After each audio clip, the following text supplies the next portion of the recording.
qu'attends. Single Days, Black Friday, cadeaux de Noël et bientôt les soldes, nous voilà entrés dans une période consacrée à une chose bien coûteuse, faire du shopping. Pour faire plaisir ou se faire plaisir. Fini le temps où il était usuel de faire les choses à la mano, maintenant on achète. On sort des petits bouts de papier avec des gens morts dessus et on achète. On glisse un petit bout de plastique avec notre nom et quelques chiffres dessus et on achète. Ou mieux encore, on cogne notre téléphone sur une machine et voilà, on a acheté.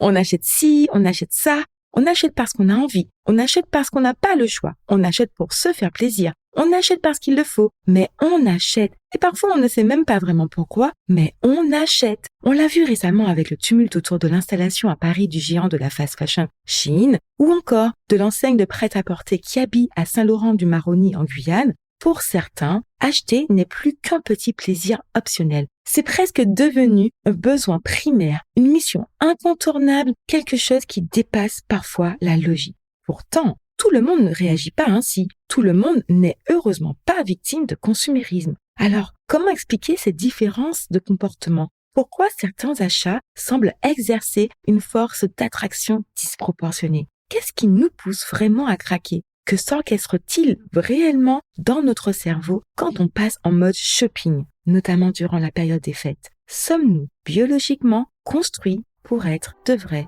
consommateurs? Bienvenue dans Eureka, le podcast qui fait vibrer vos neurones et éveille vos synapses. Je suis Dr Eka, neuropsychologue et désormais votre dealeuse de dopamine, prête à booster votre curiosité. Comme à chaque épisode, je vous emmène dans la magie de votre organe du savoir pour répondre aux interrogations que vous aviez ou pas et vous faire penser Eureka, ou plutôt Neureka. Quand on dit shopping, on imagine souvent la frénésie d'un achat compulsif de choses accessoires réservées aux femmes.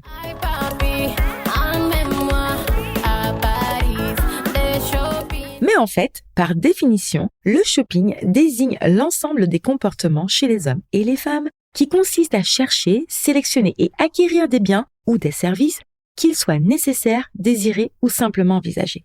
Cela inclut donc la recherche d'informations sur l'achat en question, en ligne ou en magasin, l'évaluation des options selon le prix ou la qualité, etc. et la prise de décision d'achat. Mais aussi, ça inclut les comportements non transactionnels comme faire du lèche-vitrine.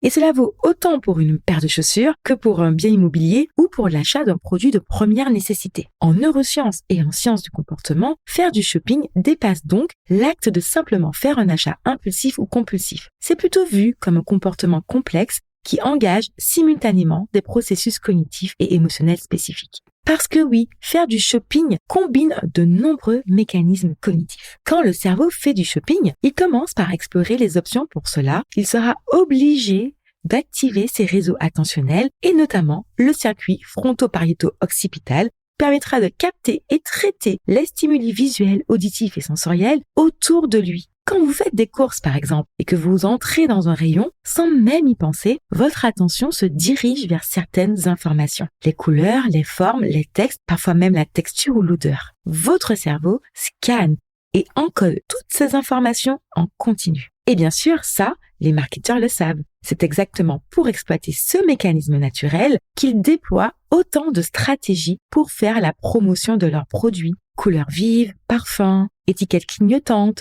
décors, hôtesses, etc.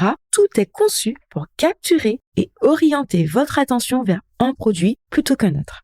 Une fois votre attention accrochée, votre cerveau passe à l'étape suivante, l'arbitrage, durant lequel on compare, on pondère, on évalue les items de notre convoitise. Vous savez, c'est le moment où vous vous murmurez dans la tête, ai-je vraiment besoin de ça? Est-ce que ça vaut vraiment le coup? Est-ce la meilleure option?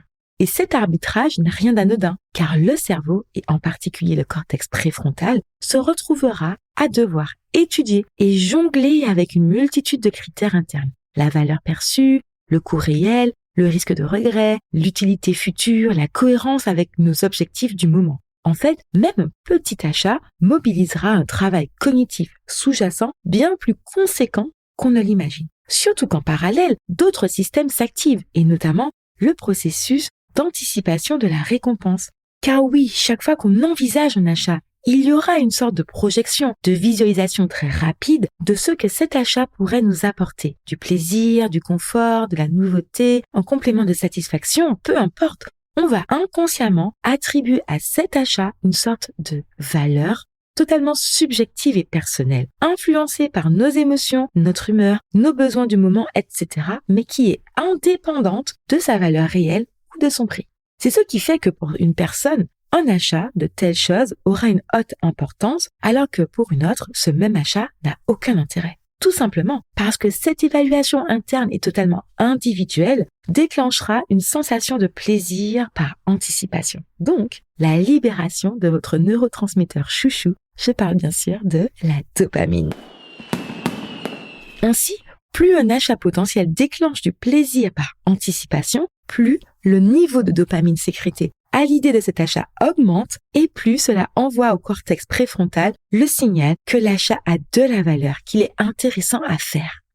Et c'est en fait ce mécanisme qui distingue nos habitudes de consommation et explique pourquoi certains préféreront dépenser dans des habits ou dans des produits tech, dans des voyages ou encore des bonnes tables, parce qu'au final, chacun jauge à son échelle ce qui lui promet ce petit pic dopaminergique. Mais c'est aussi ce qui fait qu'un objet peut soudain paraître irrésistible et prendre une importance démesurée au point de pousser des foules entières à faire des heures de queue pour des objets vraisemblablement ordinaires. #Stanley Cup, #Laboubou. Car en réalité, si nos décisions d'achat ne sont pas toujours aussi rationnelles qu'on le croit, c'est bien parce qu'elles émergent d'un dialogue permanent entre l'arbitrage cognitif et l'anticipation dopaminergique qui grandira progressivement l'envie de craquer. Enfin, mais pas que. Que l'on soit accro au shopping ou pas, on a tous déjà connu cette scène où on a fait un achat sans savoir vraiment comment on est passé de juste regarder à carrément payer. Mais ce qu'il faut garder en tête, c'est que le cerveau décide rarement au hasard. Nos actions, même les plus banales, sont influencées par une constellation de mécanismes conscients ou inconscients. Et lorsqu'il s'agit de shopping, là, vraiment, il y en a pléthore. Vous le savez déjà, la présentation visuelle, le packaging, le branding en sont pour beaucoup bien plus qu'on ne veut l'admettre. Les travaux de Riemann en 2010 en neuromarketing l'ont montré. Lorsqu'un packaging est jugé esthétique, le cortex orbitofrontal, une des régions impliquées dans le plaisir et l'évaluation de la valeur, s'active davantage. Autrement dit, plus c'est beau, plus le cerveau juge que ça vaut le coup. En fait, selon les travaux de Knuson en 2007, lorsqu'on voit un produit qui nous plaît, qu'on flash en quelque sorte dessus, le nucleus accumbens, un noyau clé dans le circuit de la récompense, s'active instantanément. Ce qui favorise la libération de dopamine liée à l'anticipation du plaisir, et plus cette activation est forte, plus la probabilité d'achat augmente. Mais il n'y a pas que le visuel qui nous influence. Les messages véhiculés par le marketing modulent littéralement ce que ressent le cerveau. Par exemple, l'expérience en IRMF de Plasman et collaborateurs a prouvé que simplement dire qu'un vin est cher non seulement augmentait le plaisir décrit par les participants, mais modifiait l'activité dans cette région orbitofrontale qui encode la sensation de plaisir. Même l'ambiance joue un rôle majeur dans nos comportements d'achat. La musique de fond, l'éclairage et même les odeurs, tout cela a son importance et est rarement laissé au hasard. Comme expliqué par Millman déjà en 82, le type de musique diffusée modifie le comportement des clients. Une musique lente fait rester plus longtemps, une musique premium augmente la perception de qualité et les musiques rythmées font acheter plus vite. Plus vite aussi à cause des stocks limités, dernières pièces, vente flash, etc. On sait tous que c'est une technique, mais ça marche quand même. Pourquoi ? Parce que comme l'ont observé Sliadini en 75, la rareté multiplie la désirabilité d'un objet. Et même si l'objet est banal, la peur de manquer, la FOMO, gonfle artificiellement la valeur perçue. D'autant plus que le comportement d'achat est un phénomène hautement social. Voir les autres acheter modifie littéralement notre évaluation interne de ce qui vaut la peine d'être acheté. Comme expliqué par Nook et collaborateurs en 2016, simplement observer quelqu'un s'intéresser à un objet augmente notre propre activation du système de récompense, même si on n'en avait rien à faire au départ. Je rigole, parce qu'en sachant ça, ça m'est arrivé durant une période de SUD de faire semblant de ne pas être intéressé par un article pour que la personne juste à côté qui semblait aussi le zioter ne se jette pas dessus avant moi pour me laisser le temps de réfléchir. Et oui, chacun sa technique. Et puis, il y a un autre élément capital qui influence nos comportements d'achat. C'est bien sûr le prix, ou du moins la façon dont notre cerveau traite le prix. Le fameux 9,99 € qui exploite le Left Digit Effect, c'est-à-dire la lecture de gauche à droite qui fait qu'un 9,99 € paraît nettement inférieur à un 10 € alors que la différence n'est en fait que de 1 centime. En réalité, il faut le dire, on ne réagit pas vraiment au prix réel, on réagit surtout au contexte dans lequel le prix nous est présenté. C'est ce qu'avait démontré l'étude pionnière de Jevensky et Kahneman en 1974. Quand on voit un prix barré, un moins 10%, ou même un prix élevé, juste avant d'en voir un autre moins élevé, notre cerveau fixe ce point comme référence. Et tout ce qu'on voit ensuite est comparé à ce premier chiffre, même si ce chiffre de départ est arbitraire et ne correspond absolument pas à la valeur réelle du produit. C'est ce qu'on appelle le pied d'ancrage, dont je vous parlais déjà dans l'épisode 2 de Neureka.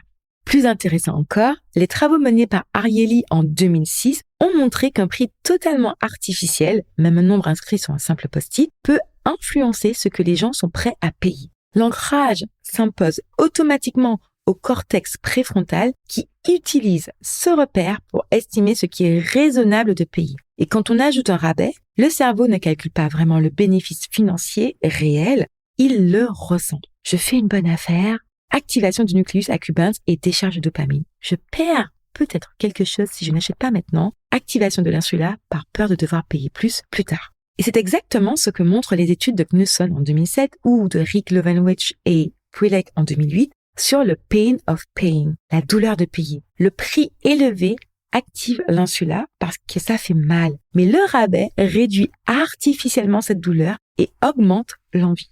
Concrètement, appliquer une discount, même ridicule sur un produit, poussera davantage le consommateur à acheter, même si le prix du produit après le rabais dépasse toujours la valeur réelle de ce produit.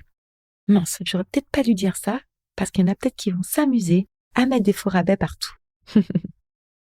Mais au-delà de tout ça, il reste un autre facteur encore plus puissant, notre état émotionnel. On se dit qu'on achète parce que ça nous plaît, mais très souvent, on achète parce qu'on est dans un certain état interne.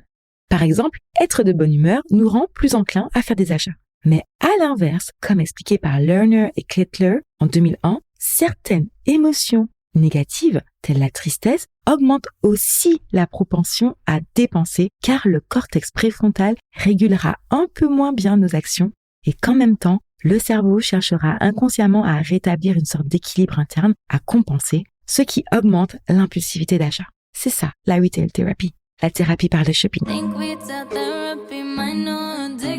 Mais notre niveau d'énergie physique et surtout cognitive participe aussi à nos comportements d'achat. Comme l'ont montré Shiv et Frederick King dans leur étude emblématique de 99, on devient plus impulsif dans nos choix financiers lorsqu'on a une surcharge mentale. Parce que quand on est fatigué, surchargé mentalement ou stressé, nos arbitrages sont moins performants et ce de manière générale. Et on le sait, le cerveau aime la gratification instantanée. Donc, dans ces moments-là, on n'est plus dans l'analyse rationnelle. On est littéralement dans le « je veux maintenant », même si la récompense à long terme, comme faire des économies, est bien meilleure. En fait, le shopping en fin de journée, en période de rush ou dans un environnement bruyant comme les centres commerciaux augmente mécaniquement le risque d'achat impulsif.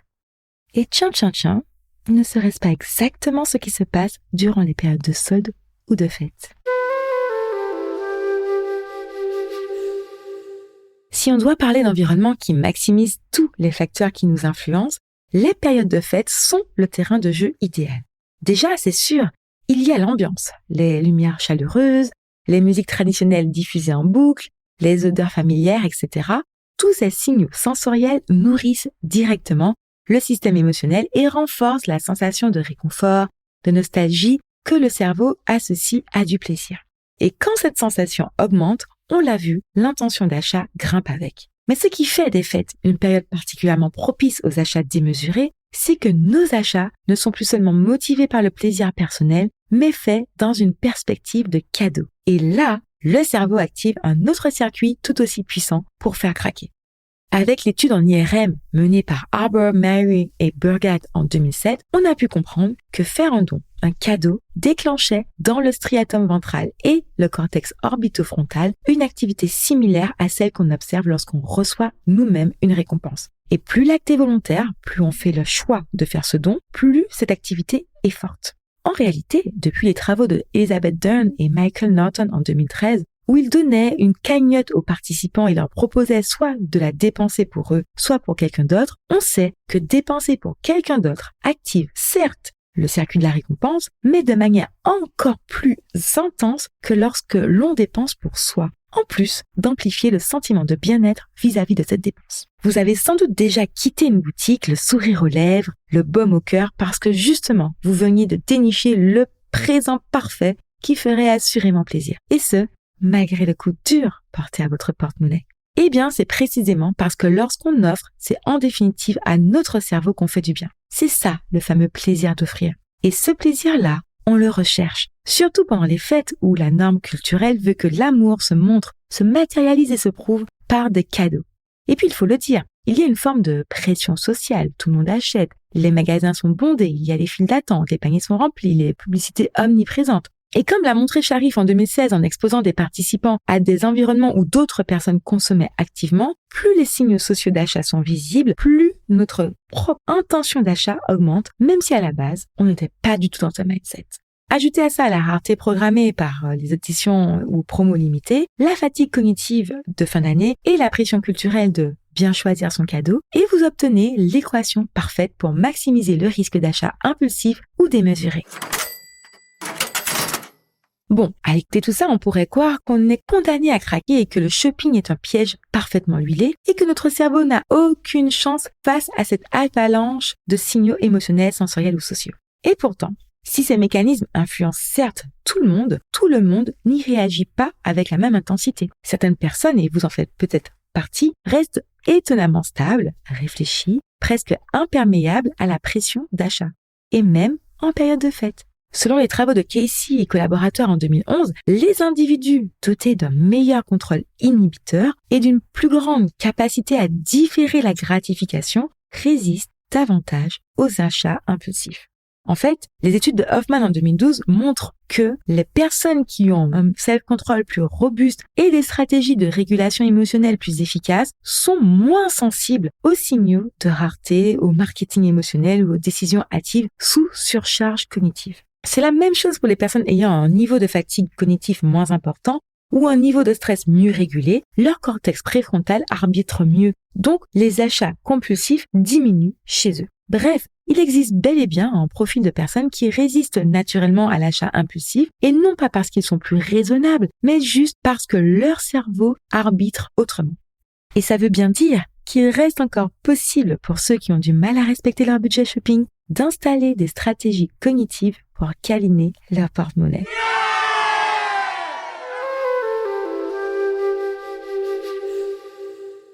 Quand on assemble toutes les pièces, les émotions, la culture, les biais cognitifs, les signaux sensoriels, la pression sociale, on comprend que nos achats ne sortent jamais de nulle part. Ils sont façonnés, incités, parfois même chorégraphiés, et le foisonnement d'études à ce sujet nous le démontre bien. Les stimulations sensorielles, les prix arrondis à l'envers, les faux rabais, les compteurs jusqu'à minuit, tout cela est loin de n'être que des détails et ce sont des stratégies calibrées pour exploiter les raccourcis cognitifs du cerveau humain.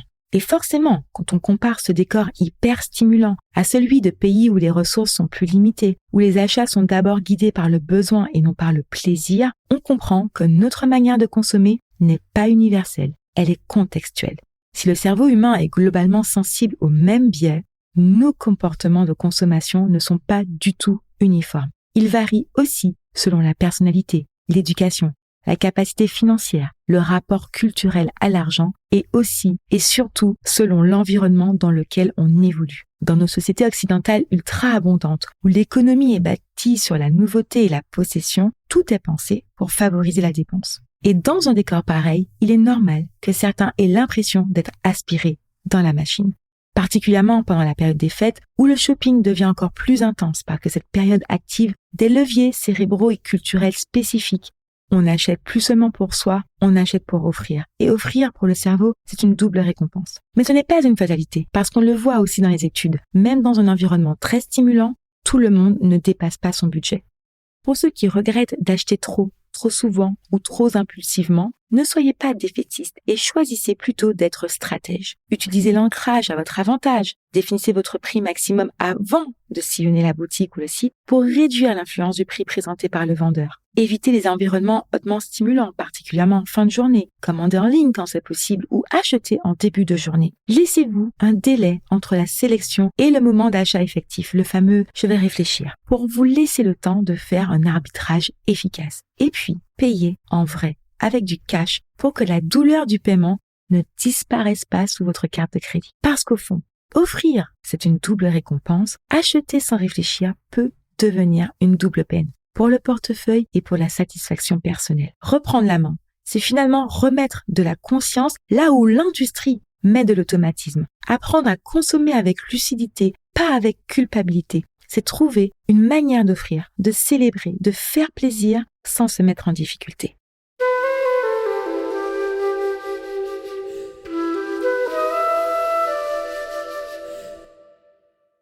Voilà, c'est l'heure de se déconnecter. Merci en Shai d'avoir été des nôtres. Si vous avez aimé cet épisode, si cet épisode vous a autant intrigué que fasciné, exprimez-vous en commentaire. Offrez-nous 5 étoiles et partagez autour de vous. Et puis tant qu'à faire, pour ne plus rien rater de Neureka, suivez-nous sur les réseaux sociaux et ajoutez-nous en favoris sur Spotify, Apple Podcasts, Deezer, Podcast Addict et maintenant Angami pour ceux qui, comme moi, sont au Moyen-Orient. Au Pakistan,